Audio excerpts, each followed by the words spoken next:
This is Monday, June 13th, 2016. It is 4:30 p.m. We're in the Thomas J. Smith Council Chambers. We'll be rolling downhill tonight. First, we have public hearing consideration of an ordinance rezoning a portion of 2400 Sunnyside Avenue to include a planned unit development overlay, Arborview Estates, and that's going to be the first reading on that. Mr. Tisland. Show a map here. This was a request from Zeiser. You can show a map up here, Stephanie.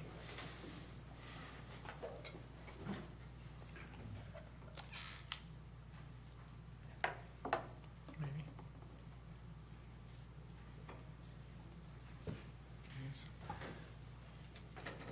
Currently, the property for Zeiser's Landscaping includes the business on Sunnyside as well as the acreage behind it, over to Cliff Road and up to the north. He's looked at redeveloping this infill site as residential, primarily single-family homes on the site. So we did go to the Planning Commission on May 17th, and they voted 3-0 with one abstention to recommend approval of the rezoning to the council, with the condition that the future land use map be updated from commercial to low-density residential. I'll show a layout here as well, but the approval was based on the request of the applicant, the plan to develop an infill residential site, the size of the lots proposed, the type of housing planned within the development, and the need for various housing types as identified in the housing needs assessment plan, as well as conformance to the comprehensive plan. In your packet, the section 3 didn't get updated from the previous ordinance, so there are some errors on that, but we'll get that corrected for the city council meeting. Primary request for the PUD would be for the zero lot line development on the south side of the proposed drive off of Cliff Road. He's proposing a public street access off Cliff Road that would tie into the property to the north to allow future connection. On the south side of the development adjacent to his commercial business, Zeiser's Landscaping, he's proposing zero lot line development with 14 attached units, 7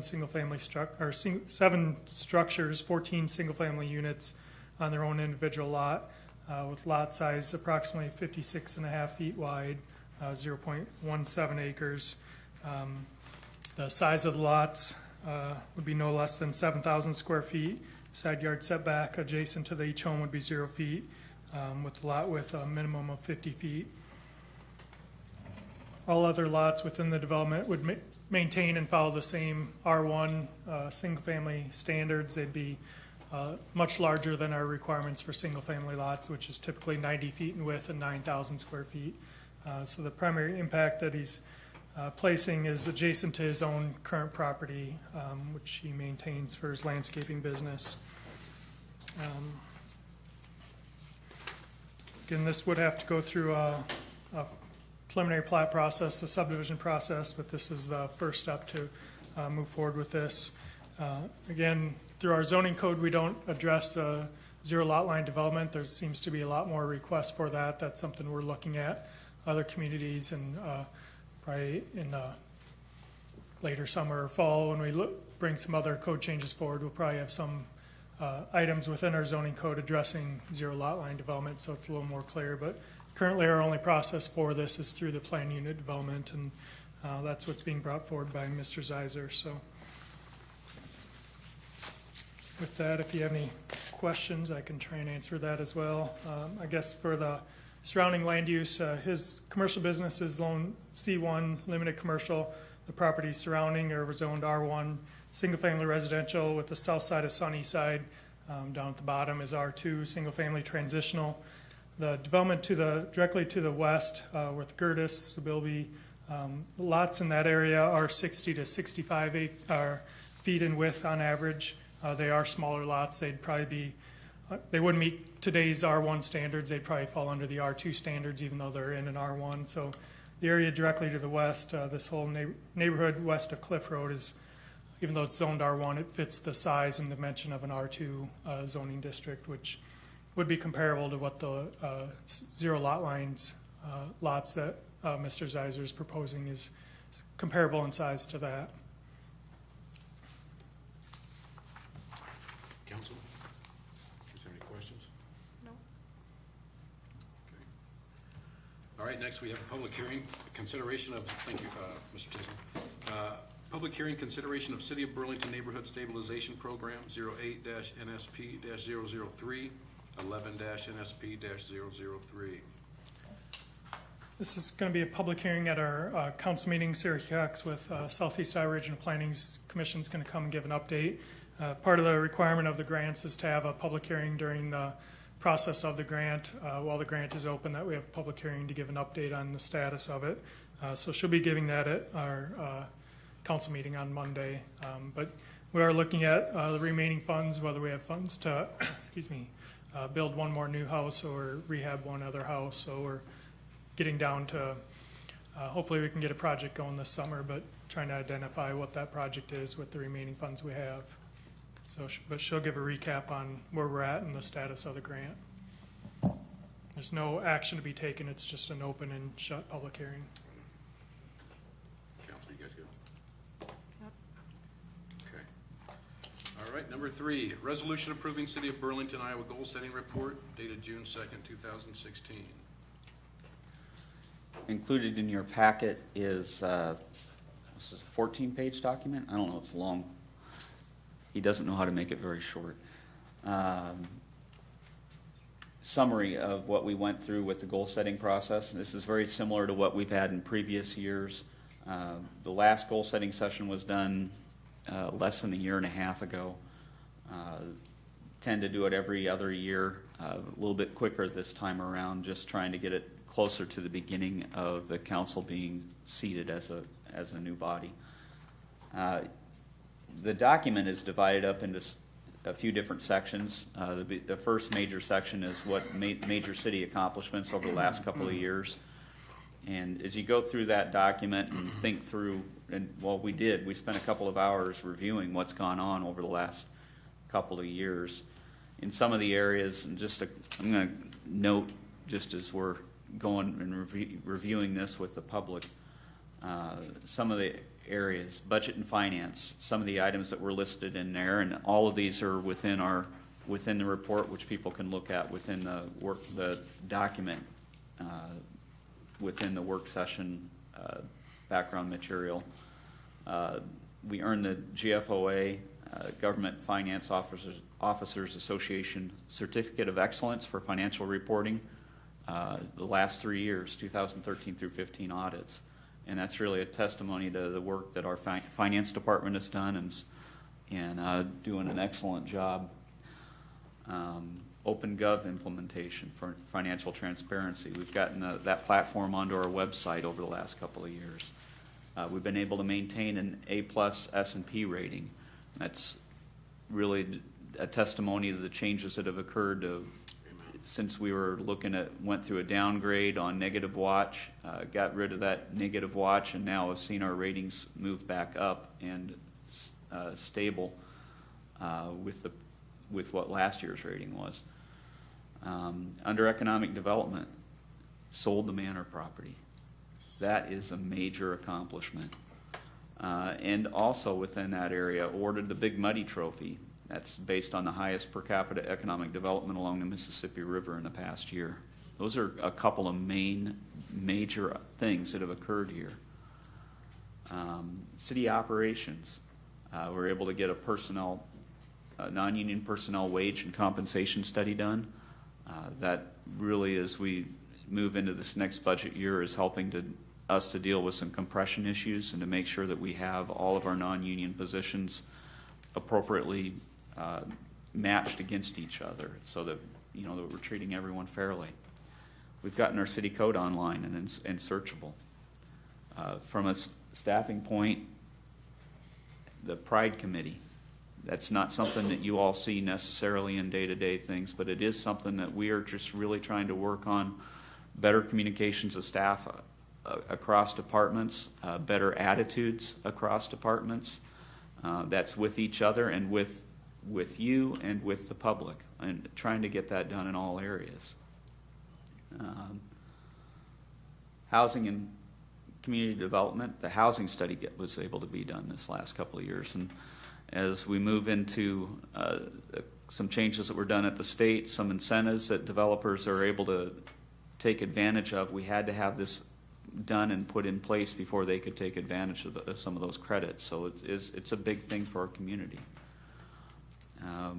Infrastructure, we've got the flood wall funding. Major deal as we move into the next decade and some of the work that will be done over the next 6 to 7 years, really.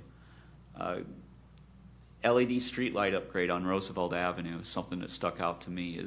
Just something that we've been able to, now that we have some funds, are able to actually get a project that wasn't a budgeted one, but within the road use tax we're able to commit. I think that was about $50,000 that we committed towards streetlight upgrades in an area where it really needed to get done. Information technology, live streaming for city council meetings and work sessions, and the ability to access those off of our website and go back and review them over time. Getting the swimming pool liner, being in a position where a few years ago there was discussion of the pool closing down due to budget issues, to being in a position where we had some local groups that stepped up to the plate to help to fund this project, to get funds in place to make this happen. Library, the summer bookmobile partnership with the Burlington Community School District as a way that we can take the library to the community and make sure that we meet needs of people who might not necessarily otherwise take advantage of the opportunities that are available at the library. Getting a new police station, it's a big deal. Getting it in place for getting this, it's going to still take some time before that is done, but that is a major accomplishment to have the structure, have the funding in place, and be in a position to get that done.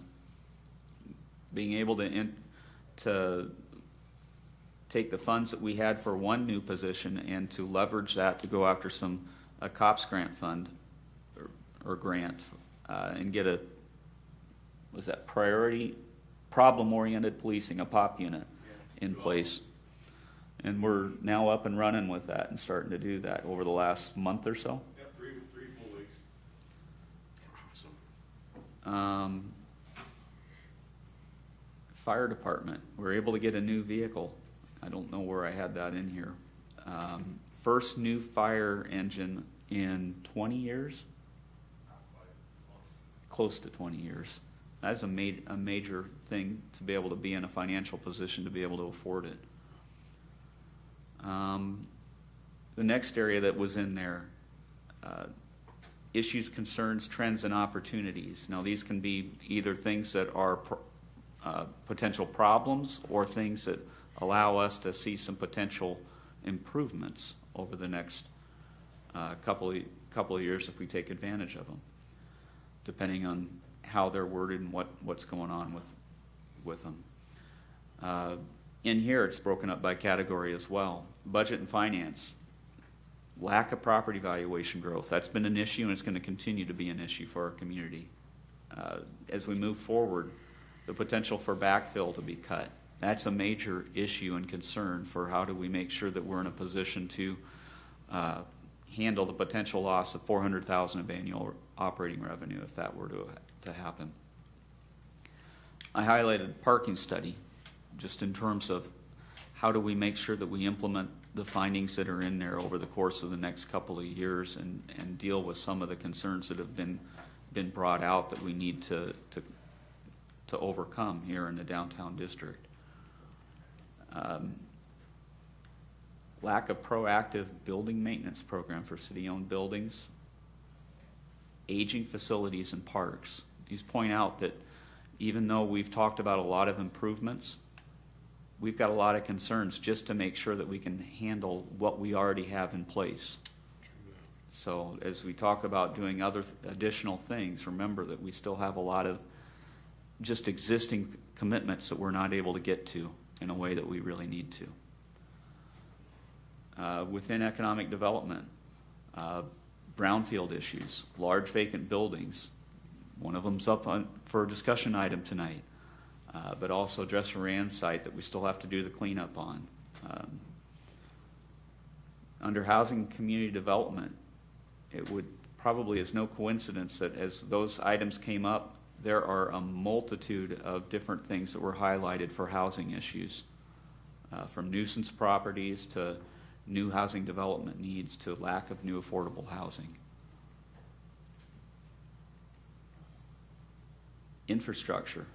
We've got ongoing sewer separation issues that are going to be part of our commitments and requirements, and they'll be stressors on our city over the next decade and probably longer than that. Ongoing infrastructure needs not just there, but also with streets, aging sewer lines, the sewer plant itself, and the potential for a need for a new sludge storage building at some point in the future. Within that information technology, replacing aging telecommunication system. Our phone system, as we deal with issues, I think it's pretty, every place has different issues, but similar. My phone, you can look at it and you can't see all the screen, you can't read everything that's on there. And we're seeing more and more of that, and we do replacement of things, but they don't have new parts. Our IT department is going out and trying to find replacement parts from places that have scraps that can fill our needs. So that's something that we've been trying to get replaced, but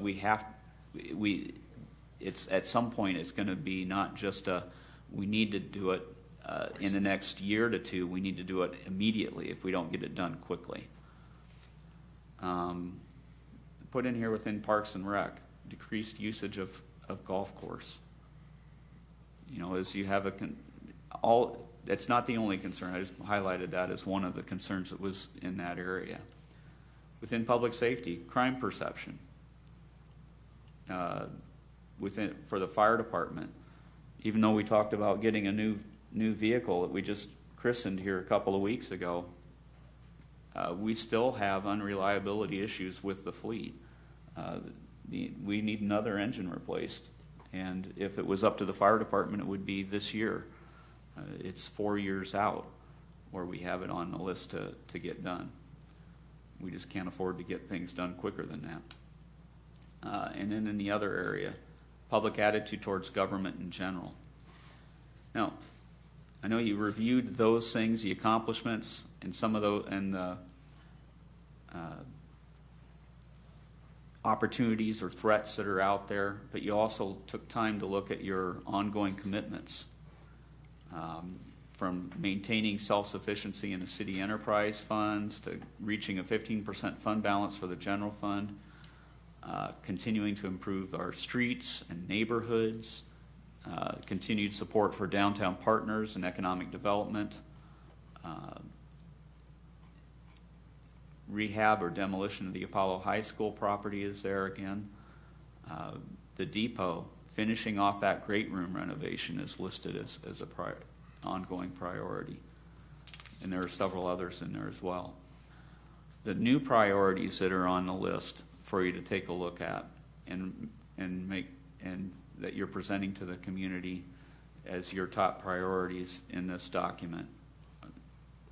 We've kept them to 3 new ones, and that was a lot of intent as you went through this process, was how do you make sure that you put some things that you can actually work on along with those ongoing priorities, but make sure that you don't overwhelm our ability to get stuff done. What you listed on there was Cascade Bridge replacement. You know, as the community hears this, we talked about this as something that you have a priority to work on to see if we can find a way to make this happen in the next 2 years. Not that you plan on doing this project this next year.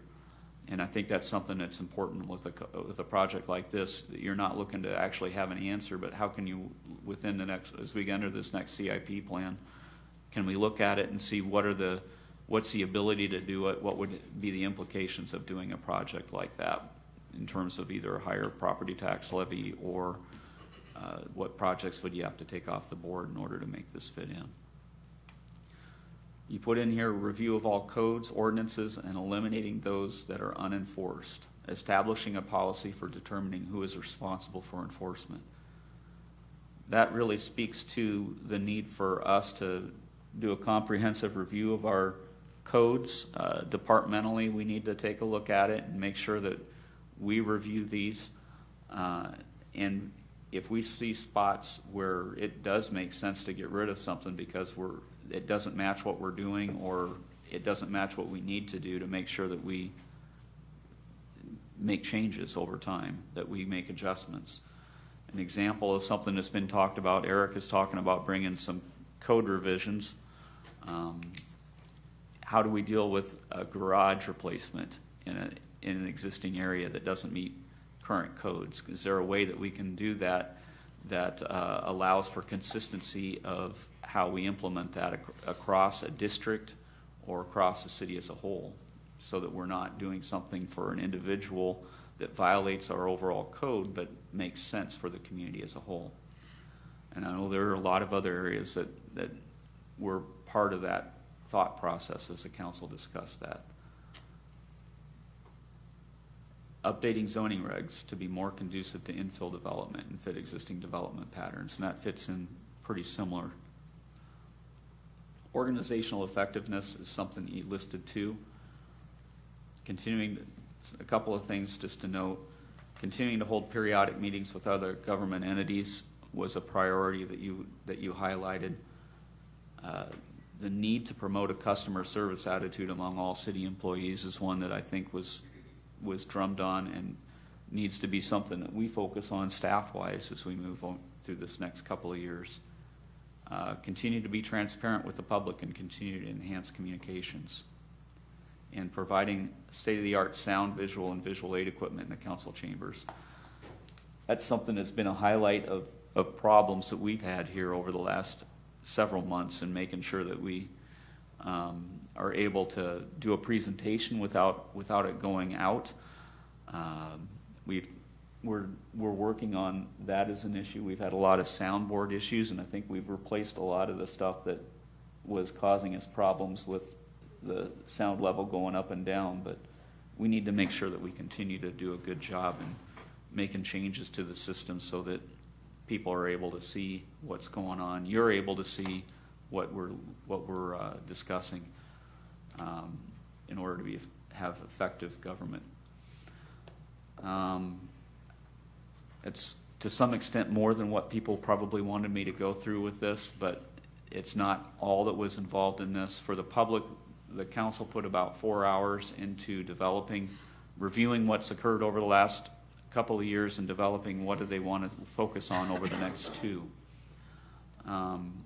You, as a group, haven't had a chance to review this final document and offer any comments for changes based off of it. This would be an appropriate time if you wanted to make any changes to do it, or to get it brought up before next week. If it looks good, or if you have some changes you want to make, we can get that done. The goal would be to approve this by resolution next week. I'm good with it. I do want to bring up, I like the way he closed it out.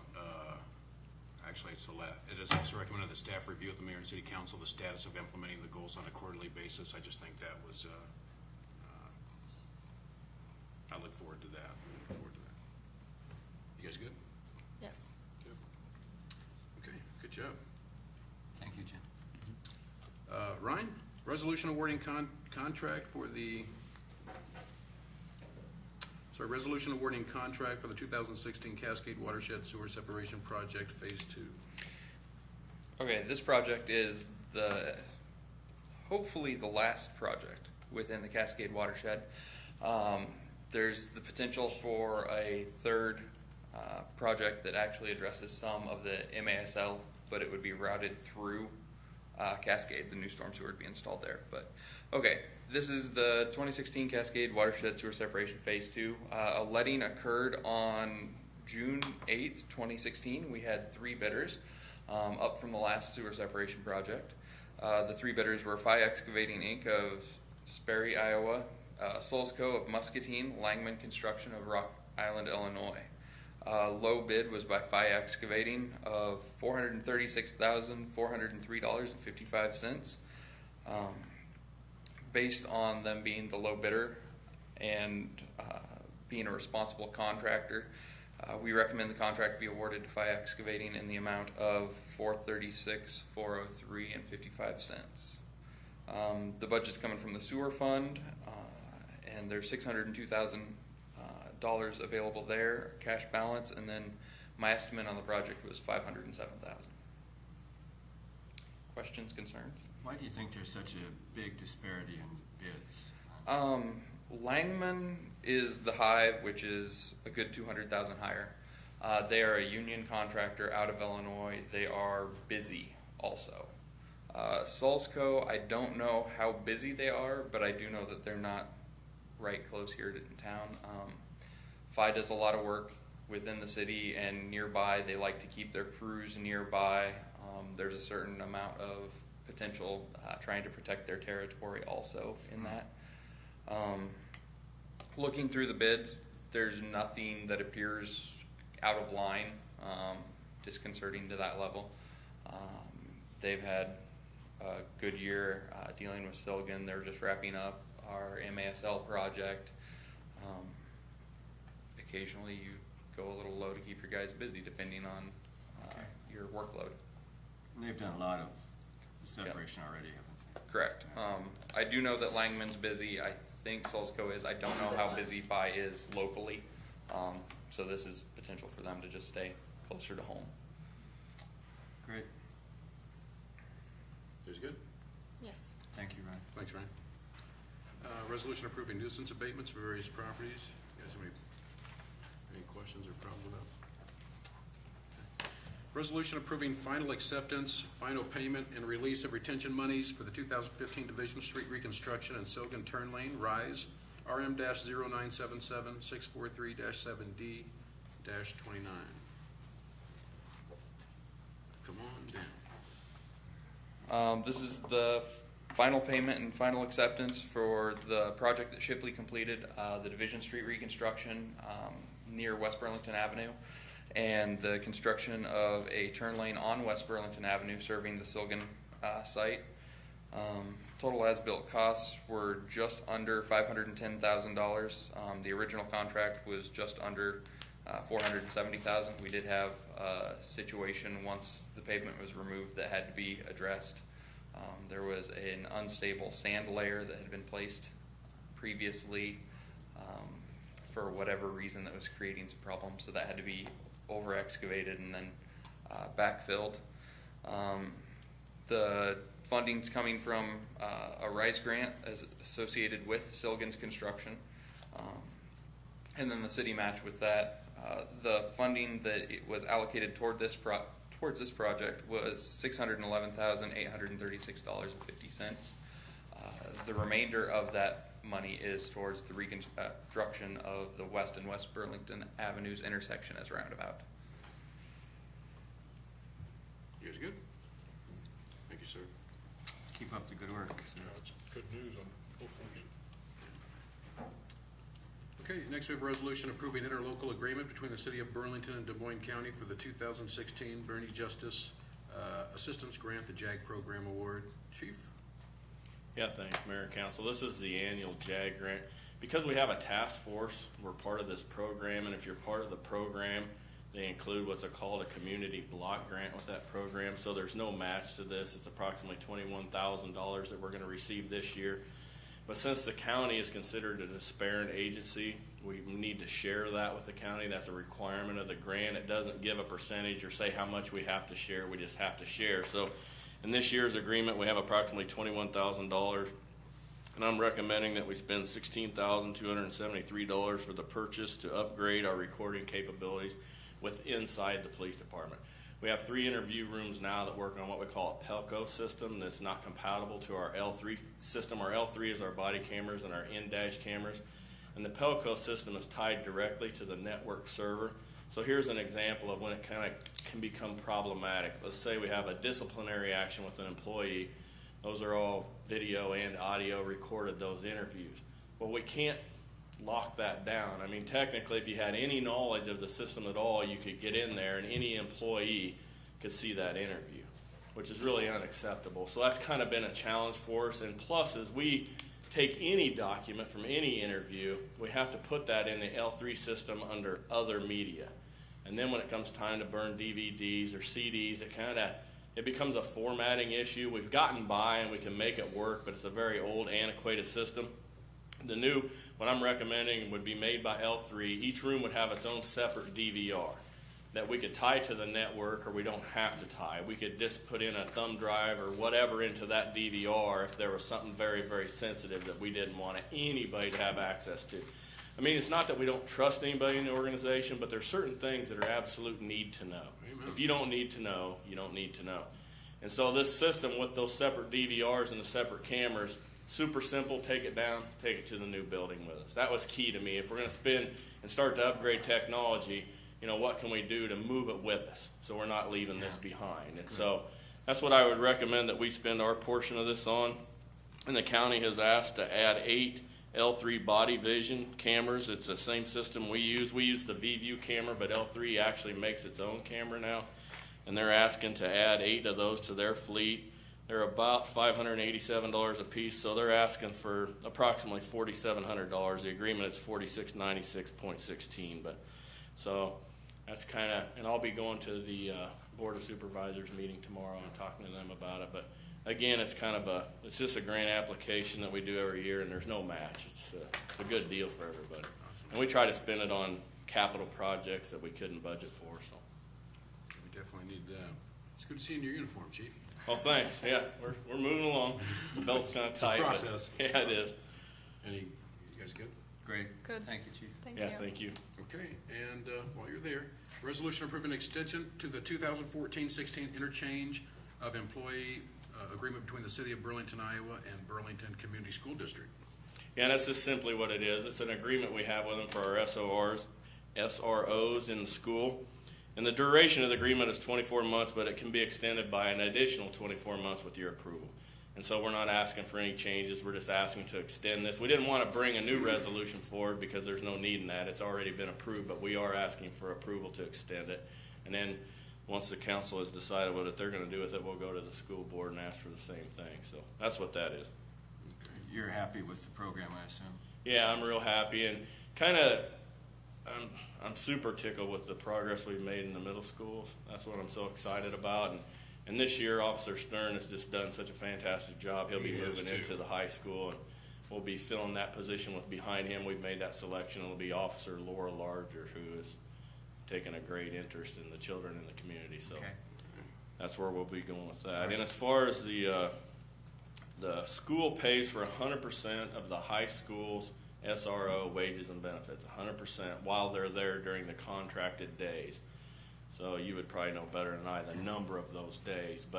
And then the middle schools, we settled on 45% of wages and benefits, which comes out to that approximately 72-73% overall. And across the state, you're going to see it anywhere from 50% to 75%. Very few would you ever see above 75%. So, I mean, from a funding, I mean, we're right where we need to be. And to me, the program's priceless anyway. Even if the school said we can't afford it, we'd find a way to afford it. It's that important. Don't say that. We want them to pay. Well, yeah. Why wouldn't we want them to pay? But they're very supportive of what we do, and it's a really, really good partnership, and we enjoy it. So Great. thanks. Excellent, thank you, Chief. Good deal. Next is a resolution waiving requirements for lot width as allowed by Chapter 170-80.105 of the zoning code for the property located at 2750 Florence Avenue, Burlington Avenue. Mr. Tisland? This is a property owned by Todd and Tracy Gerhart. They've looked in the past couple years, I think it is, at different options for the property. Brought forward consideration of one home on the lot at the back end of the property. Also kind of reviewed options for a full subdivision off this property. And I guess what their desire had been all along is to build a single-family home on the property for themselves and possibly one or two others. So what they brought forward at this point is request to allow 2 lots on this larger property, which extends back quite a ways to the north, to the northern boundary of the city of Burlington. This line on the east is the city limits, this being the county and this being the city. Currently, there's a home here at the corner, a separate home here, and then this large lot is one lot. So what they've asked is to waive the lot width requirements that's required by Section 170.80 803, which requires each lot, newly created lot, to have a lot width of at least 70 feet in width for R1 zoning along the public right-of-way. Currently, this portion only has 70 feet in width total, and they're wanting to split it in two. As it gets beyond these two lots that are on Florence, it widens out to 320 feet. So at this point, it's well over what our minimum lot width requirement is, but at the right-of-way, they're only 70 feet, so they don't meet that requirement. As I mentioned in the past, they had looked at a full subdivision in this area, which would have required a public street, sewer, utilities, all coming off of Florence Avenue. Ridgeview Drive is a private drive, so they're not able to hook onto that. But so their request, and I handed out just before the meeting as well, their note. What they're looking to do would be having a shared access drive off of Florence Avenue with a lot split, and then having two homes, splitting the lot into two homes. And that is one of the conditions of the resolution, is a maximum of 2 single-family homes shall be allowed to be developed at the property.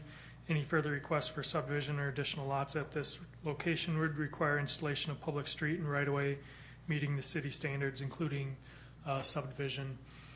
This street or access private drive would have to be a paved surface, which they are aware of, and would have to meet some turnaround requirements for the fire department. There are some options for sprinkler, but they are aware that any development of new homes on this property is going to have to meet some requirements for access, turnaround for fire department, and other requirements that may be required. We have met with them with the fire marshal in the past as well, so they're aware of that, but they're just wanting to move forward at this time with 2 lots at the property, and that's all that this resolution would require or would allow, and they would have to still go through the subdivision process. But based on the uniqueness of having these 2 lots in front of them, unless this waiver is granted, they can only put 1 home on this 10-plus acre lot. So, any Council? questions or? It's no brainer. It's good infill.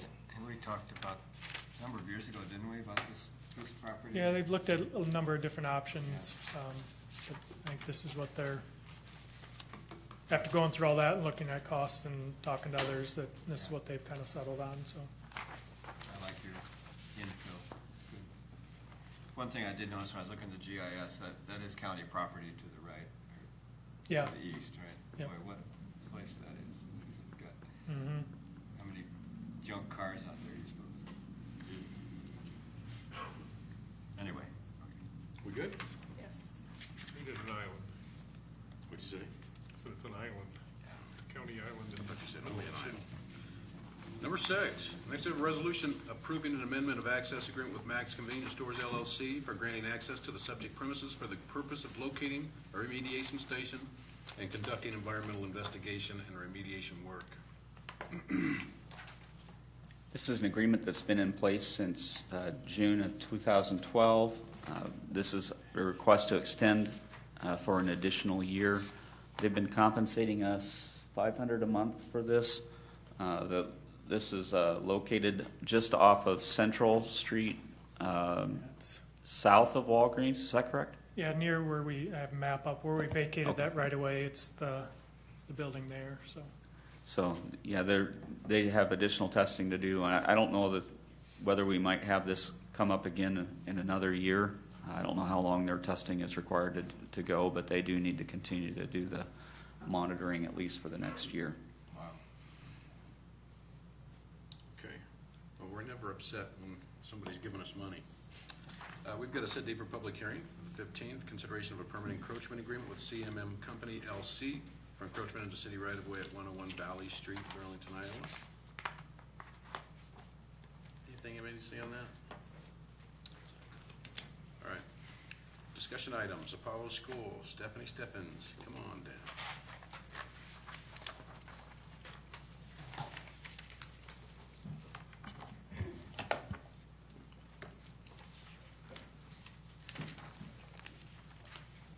Had to kill a couple of trees for this, I see. Yeah, sorry. Thanks for having me back. The main reason why I wanted to come back is really to discuss, the other option before demolition becomes the only option, and that's that's why I'm here. As we've been watching the support that we've been receiving on, turning the school into a school of the arts, there were some questions that were asked, and we really felt like if the public's asking these questions, I want to have the chance to answer that for them. So one of the questions was, how can you afford to renovate this building? And we had talked about that, when I was at during the proposal. But we would be applying for the grants, initiatives, fundraising, seeking donations, and volunteer help.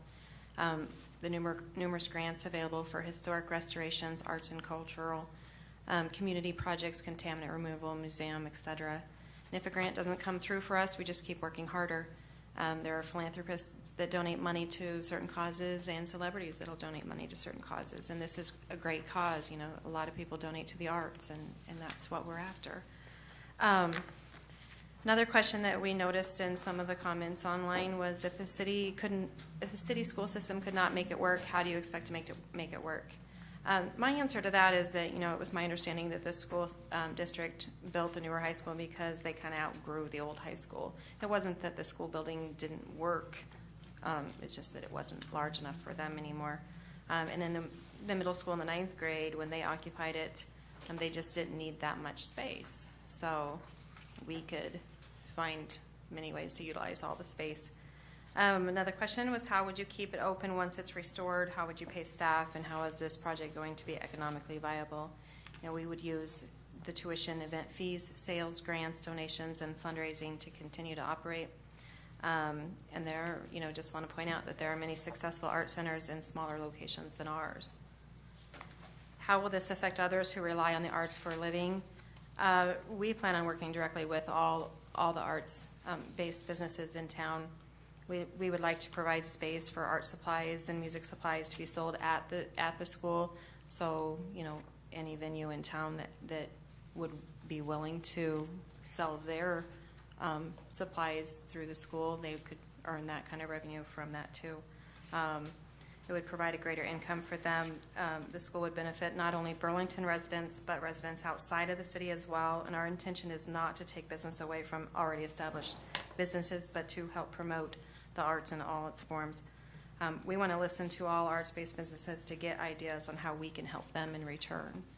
So if it's a matter of whether, the theater on Grove Street where I grew up is not large enough for what they want to do, then we have this beautiful auditorium that's a bit larger. So we want to open the doors to everybody and listen to everybody that does deal with the arts. And then why do you feel there is a justification for an art school in this area? The population of Des Moines County is approximately 40,500. And then if we take in consideration of neighboring counties and directly across the river, the Apollo School of the Arts could benefit thousands of children, teenagers, and adults. There's plenty of talent, and I said this last time, I see it in my own classroom, and the school district I work at has a K-12 population of only 650 students, and there's just plenty of interest in art. And I don't know if it's because there's a lot of cuts in art funding in the schools, but we just got to foster that in these kids. And then the last question I have is, the size of the building is very large. How can you justify putting an art school into such a large building? This is not just any art school. This is a school for the performing and fine arts and encompasses all forms of art. The auditorium is a vital part of a performing arts school when you need the platform for students to showcase the projects that they have created. Having space for an art gallery is vital to the fine arts to showcase their work. The gymnasiums are vital for the performing arts, especially dance, and for exercise dance classes as well. We're looking at a daycare, preschool, diner, high school museum, academic assistance space, recording studio, and room for local arts businesses to sell their supplies. And finally, we need the classroom space to provide lessons and space for students to collaborate. There needs to be a lounge space for parents who would like to sit and visit while waiting for their children. It's just, this last sentence here says it's not a question of whether the school is too large. Is this school large enough for what we want to do? The next part of this are just the comments. We didn't leave anything out. If there were things against the building and people wanted to demolish it, we left everything in there. So we just wanted to bring that to your attention, and I was going to read a few of the support that we've received. And I'll leave out the names, but, you know, yes, love that idea, utilize it. Somebody said that's the best idea I've ever heard for this building. We need something for the kids, keep them off the streets. It would be nice for somewhere for the kids to go again. I love the idea. Too many historic buildings have just been let go to waste or tore down just to cut trees and take land. Eventually, it will be nothing but cement. Somebody had responded, this is the first I've heard of your idea, and it's amazing. This was back when it was, you know, leaning towards the housing part of it. I'm sorry that the idea seemed to be nixed. Burlington could truly benefit from an endeavor like this. I'm not going to go read through all of them, but I'm just kind of picking out just a few of what they said. School of the Arts would be wonderful. I went to a performing arts school when I lived in Houston, Texas, and it still is the best school I've ever been to. It is nice because whatever a child excels in or wants to focus on in life, the school will focus mainly on that aside from their education. I went for dance, ballet, tap, jazz, and theater. For musicians, it would be music, artists would be art, etc. Burlington would be greatly enhanced by this and open more doors for the youth. Like I said, these are just comments that were on KBUR's page and the Hawkeye page. And then, you know, we get into comments that were left on the Apollo School of the Arts Facebook page. We had, I guess this is on a KBR site, somebody said, I fully support this effort. I belong to class of 55 and would have an interest in giving financial support for this building. Somebody had replied to somebody saying the cost of repairs are incomprehensible, and they said not to those of us who have done it before and know where to get grant money for preservation. We've had, you know, more than one person say that they were ready. You know, they were ready to donate. We don't even have a building. We don't even have the okay to do anything, and they're ready to save this building and put it to that cause. Just a lot of comments in this. We had people in that neighborhood that had stressed that they want to see something happen with it, obviously, because nothing's happening with it other than it going downhill, and they want to see something great happen to it. I fully support, and should it be allowed to come to fruition, would continue to support Apollo as a school of the arts. This is a resident in that area. Burlington has really begun to establish itself as a draw for the artist community. I don't see how we can deny something that would dramatically add positive momentum in that direction. Surely we should understand the value in that synergy. Aren't we, after all, seeking to attract people to our community? And why would we not want to be a magnet from our culture?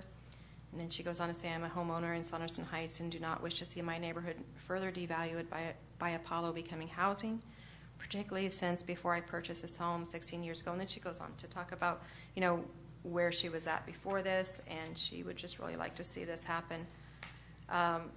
Personal Facebook pages, we went through and kind of copied everything, people that are willing to stand by it. So we've got a lot of support, a lot of community support, and you know, if it were to be allowed to go ahead, we would start seeking not only the community support, but celebrities and philanthropists and businesses and people that are willing to make it happen. Let me, what are you looking at on a timetable? Because with the developers, we would have them on a timetable, and Right. you feel like you'd be able to beat a timetable on this? You know, in the proposal in the beginning, I felt like a 3 to 5 year thing to get it up and running was about what we needed. I don't think this could come, I don't know, depending on how many people and how much people would be willing to step up and donate. I don't know if we could open our doors in a year, but that would be awesome if we had 40 celebrities that said, you know what, we'd like to put $500,000 piece in. The phone numbers. Yeah. Well, actually, I wasn't even getting that toward the final completion. My thing is the timetable on To when begin? it's set. Yeah, because that's the big. Well, that's the we've big already issue. The started longer- clearing. We had to get through the front door. We were pulling the whole You're vines putting and weeds. weeds and everything out of the way just to get to the front door. Did I tell you where I live is attached to a public school? You can pull some weeds. I'm just kidding. But that is going to be a big issue. Is we've got city people that have to go over there and Right. to lock that place up and to board up stuff, and it's really starting to cause. We would want to start immediately. The more we start raising money, the more we were going to put into it. We would want to make sure that the grounds were taken care of immediately. Something that is going to become a school of the arts shouldn't look like it's run down the whole time we're waiting for those doors open. So we would want to make sure the grounds were taken care of, the windows are starting to get replaced, and everything is starting to get cleaned up. And that's what we're after. And then our next step is to make it secure. We don't want things to happen to it as we're trying to fix it. So we want to have a security cameras and things like that in place as well. But we would, start immediately, fundraising, writing letters, calling on the phone to anybody and everybody that would be willing to get us started right away. We would be applying for the grants immediately.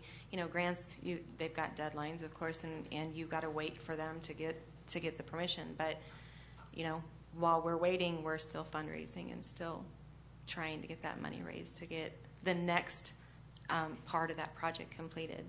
I don't want to look at it as we're looking at a $10 million renovation and this is what we've got to raise. I want to look at it as, okay, we might have a $10,000 window thing. This is our focus. Let's get them all replaced, or and then look at the next project in line while we're raising money for that project. You got more than $10,000 worth of windows. I know. I was just throwing a number out there. I stopped counting the windows when we walked through it today. So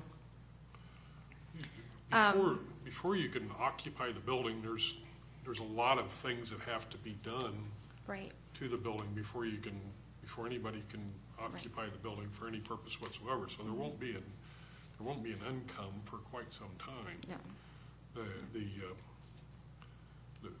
The building's got to be completely, totally gutted and start over from scratch. I admire your enthusiasm. I love your idea. I truly do. We've had a lot of disappointments along these lines in the recent few months and in the past many years. Right.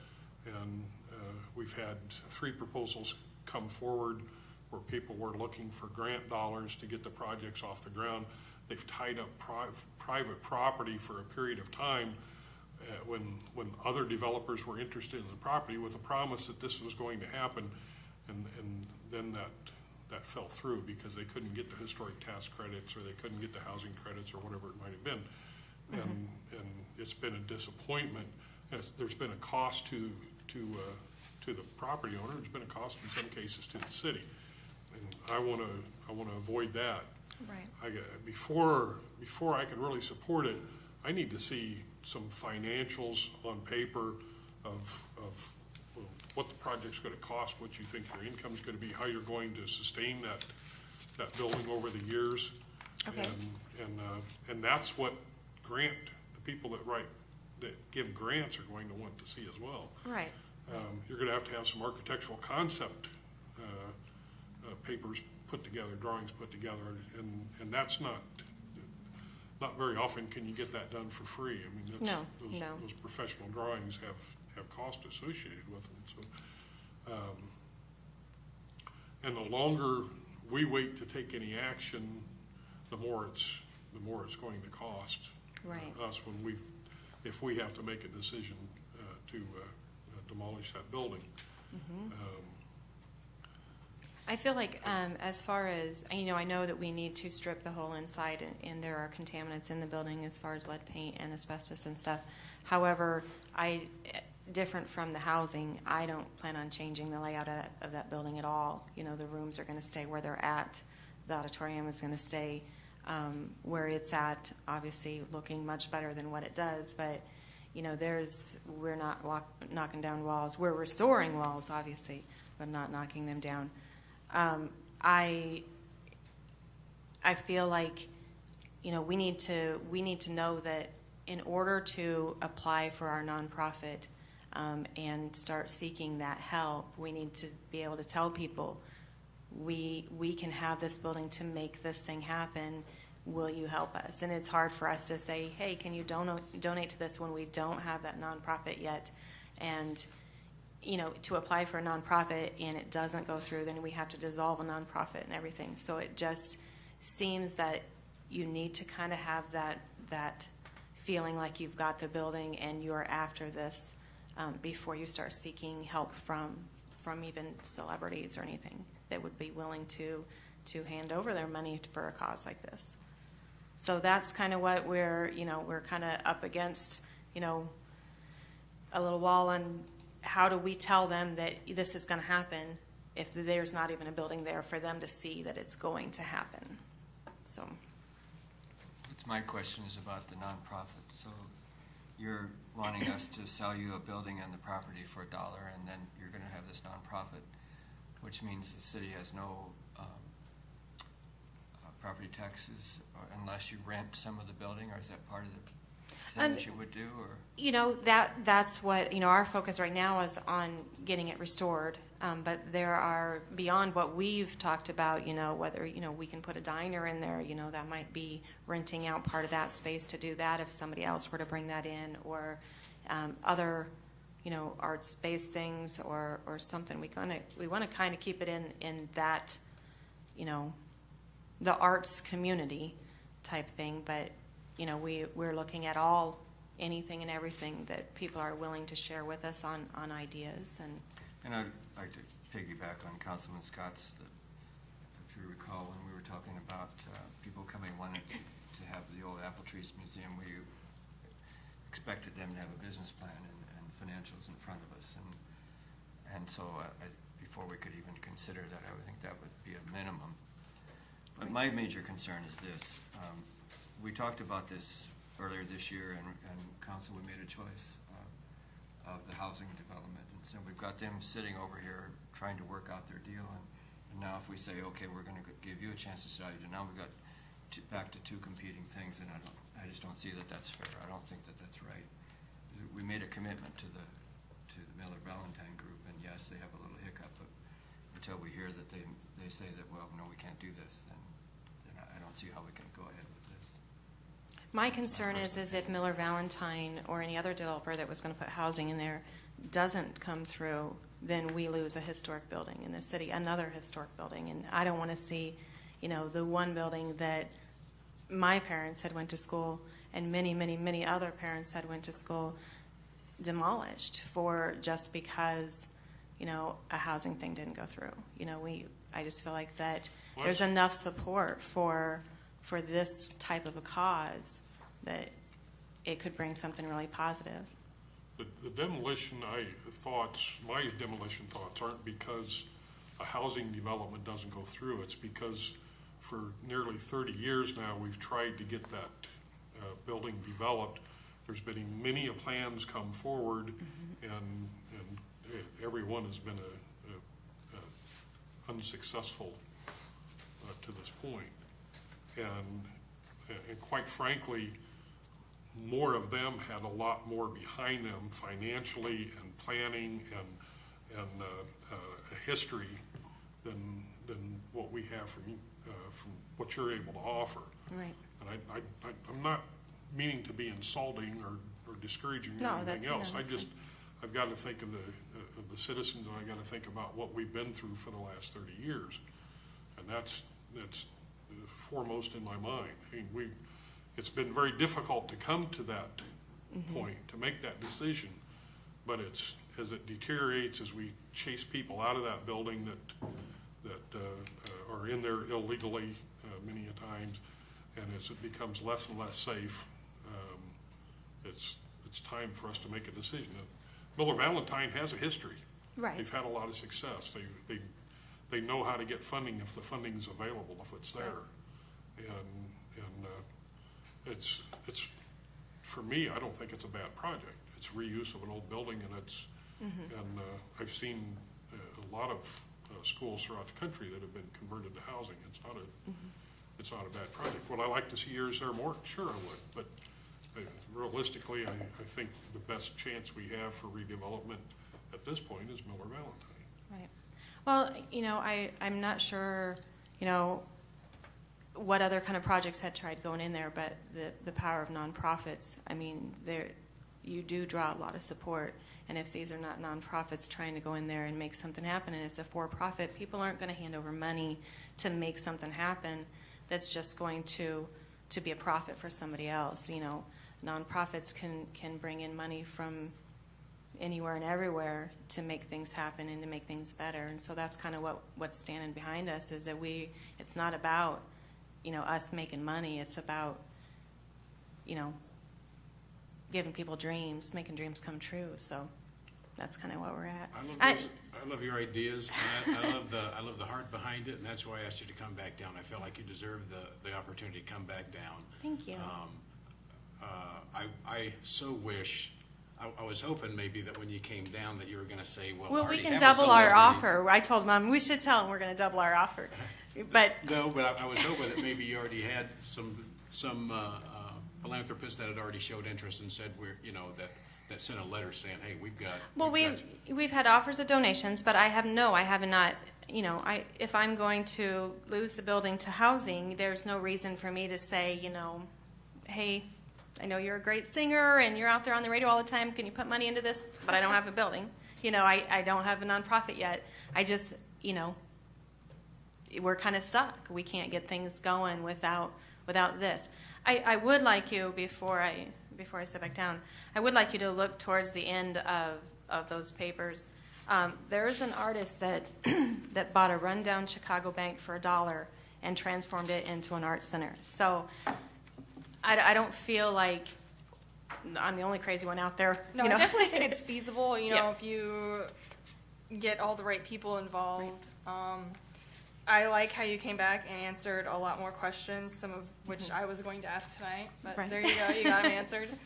And I don't think we should obviously pull our support from our current, you know, what we've currently obligated ourselves towards, but, you know, if things were to fall through with them, I personally don't see why we shouldn't Okay, so give you a chance. before demolition, then we're still looking at saving that building somehow, though, right? If Miller Valentine does not go through with what they're doing, or We're committed to getting that property developed, and the only way we're going to get it developed is to get it tore down. If this deal doesn't go through with the Miller Valentine, I think you got a great presentation. I just don't think it warrants. I have to agree with Mayor Pro Tem that when it came to the apple trees, we were wanting a little bit more, and I just don't think this is enough to say, all right, we're going to step back deviate from our plan.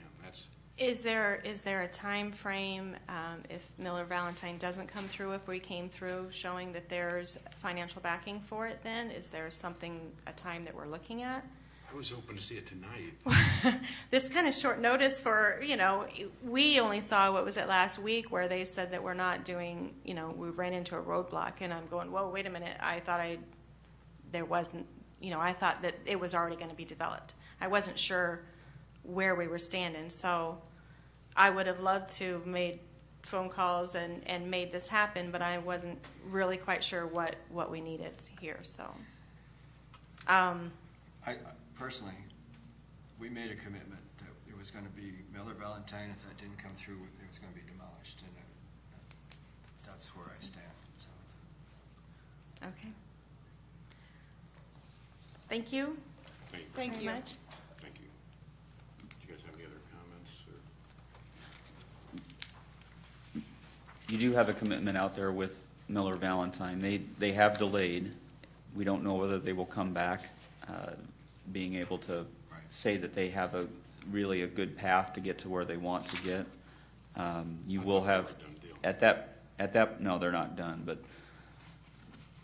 we just don't know whether they will be able to see that they have a path forward to make it a viable project.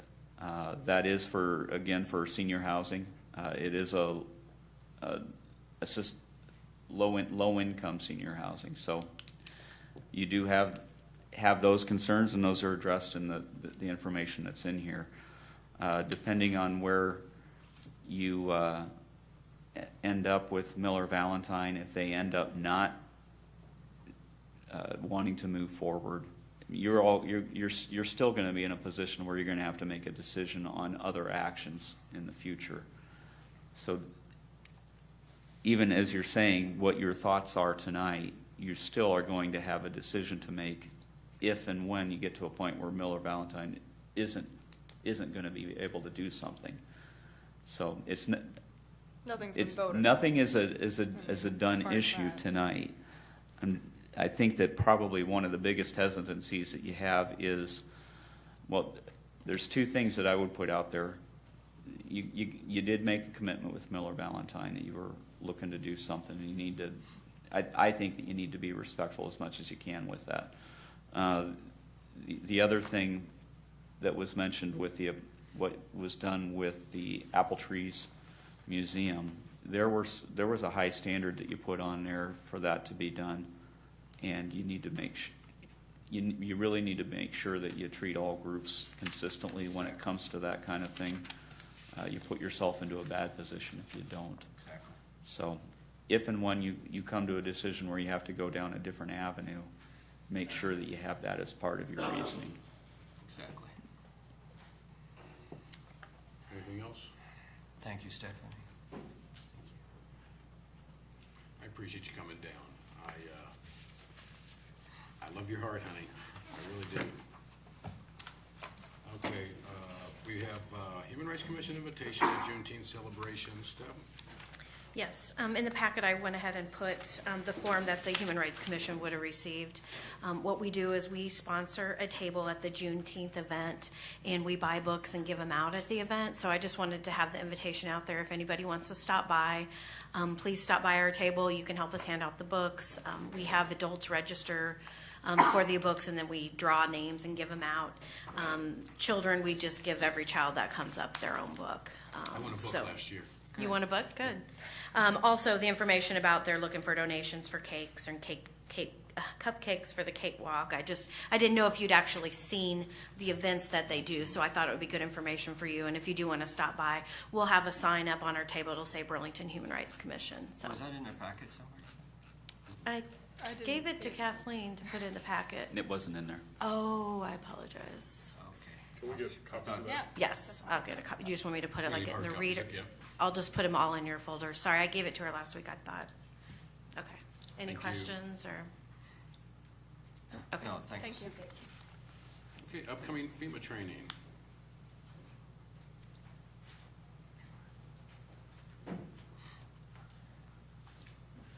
Good evening. I was just asked to give a brief update on this training that we have coming up. I think everybody's aware we're going to Emmitsburg, Maryland it's called the Integrated Emergency Management Course. It's a FEMA course. It's kind of it's a community specific training for not just first responders, but really for the whole community. A lot of people like the fire department, we're used to going on an emergency response, but this class it's not about emergency response specifically. It's about what we're going to do after we're there to talk about mitigation and recovery. And I looked through our agenda. It's built specifically for our city or for our county. It's not a city specific, it's a county class. So a lot of the stuff is dealing with what emergencies do we face here. And I don't know what the first emergency is, but I seen the very first day we're going to have an exercise. And the second day is the big event, and that's the weather emergency. I think it's going to be some kind of tornado. That's what seemed to be the common theme, that we're all like, what's the one emergency that you want to be prepared for? And we're like, a tornado. That seems to be the most likely of big events to happen here. So that's a 2-day event. It's a tabletop. We're broke off into different areas. And we're going to talk about response, but then we're going to talk about mitigation, and then recovery is a big thing. And the last day, I think the whole exercise is about recovery. So the people that are going from the city, there's 13 of us. There's some from police, fire, development, parks, public works, some city hall staff. It's a cross-section of people. 77 people in total. Not all of them are from Des Moines County, but there's other law enforcement. All the EMS and fire agencies are represented, the hospital, educational institutions, including SCC, private utility companies, the media. I know we have somebody from the Hawkeye, somebody from KBUR going along. There's state people from emergency management that are going along with us. There's somebody from the state incident management team that's going along. So again, a couple months ago maybe, we had a pre-course meeting where there's a specialist that came down that designs our course for our county.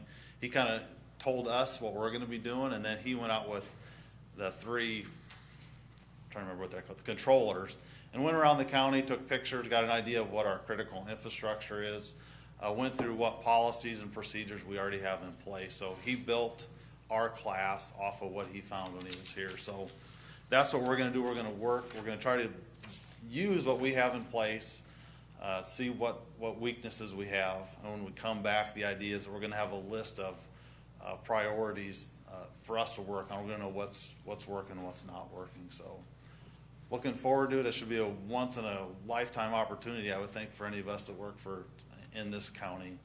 I think that she said there was maybe 10 counties in the entire nation that were going to be out there this year, so it's a great opportunity for all of us. And again, it's a week-long commitment. They're covering our costs for lodging, the class, travel, but it is a commitment on the city's part for time, really. A lot of staff time, putting in beforehand while we're there, and then afterward for the follow-up part. What dates are? It's June 27th to July 1st. And I think we've all made, I mean, there's a lot of, I don't want to say important people, but there are a lot of people from the city that are going to be gone that week, but we've all made arrangements to have everything covered. So should be It's going to be good. a very, great learning experience for all of us. Are you going? Are you going? Yeah. One of the goals that goes with this is not just learning to deal with that exercise, but the building of relationships between the different entities. And I think that's probably one of the biggest things that you get in there is learning how to work together and how to make contacts with each other when the spur of the moment comes up. Right. Yeah, I think that was one of the big things that get you to come there. That's one of the things.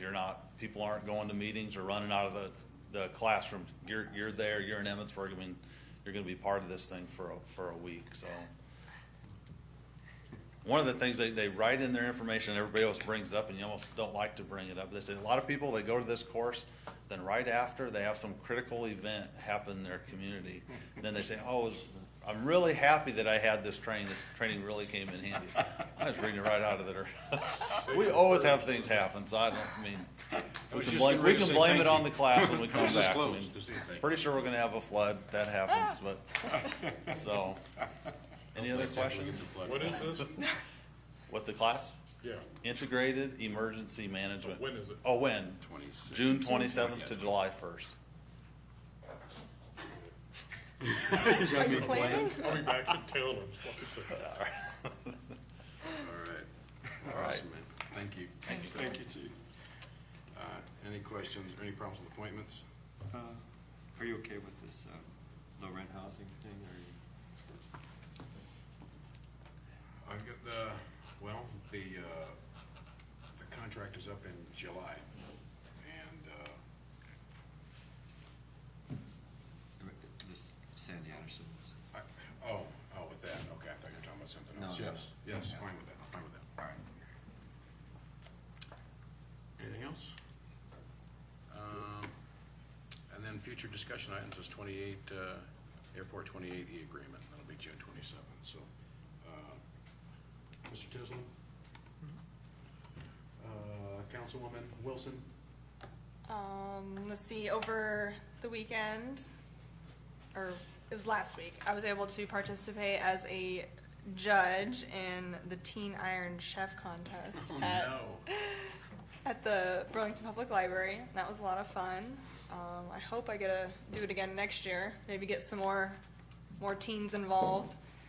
And then also we had the community basket at the Beast Stadium, and that was fun. So it was a good time. That's all I got. Councilman? Nothing new to report. Okay. I would have to say, nothing new. Mayor Pro Tem? Same. City Manager? Don, did you have anything for the city manager report? No. No? Okay. With Steamboat Days, just, that's coming up this week. So just make sure that y'all take part. One of the changes that is going on, reduced time for the event itself, but we revised our contract this last year, and it put some different stipulations on. I think the biggest area for that is for property maintenance, to make sure that they track their time. We have some limitations built into that for some fixed hours that they're willing to provide. And that's, I think, one of the big concerns for both our staff and for Steamboat Days themselves as that event unfolds. But everything is okay from a police perspective, from an emergency services perspective with that. Question. How's the police feel about that? So,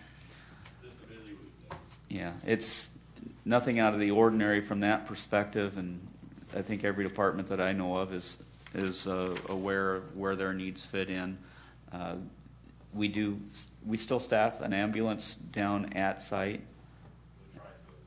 and at night. The police has a very heavy presence at the site all week long. We get to get parks personnel involved too with cleanup, along with even some assistance from some of Don's areas. So pretty much in Public Works is very heavily involved. So every part of the city is gets involved and is impacted by trying to meet this service. It's a major issue. Also, the Steamboat Day Parade is Saturday the 18th, Saturday morning at 10 o'clock, and you're going to be walking with me, throwing candy at the kids. I'm excited. Been working on my pitching arm, so I'm feeling pretty good about that. Anything else before we close out? Okay, this means adjourned. Thank you very much. Thanks, Council. Thank you, Jim.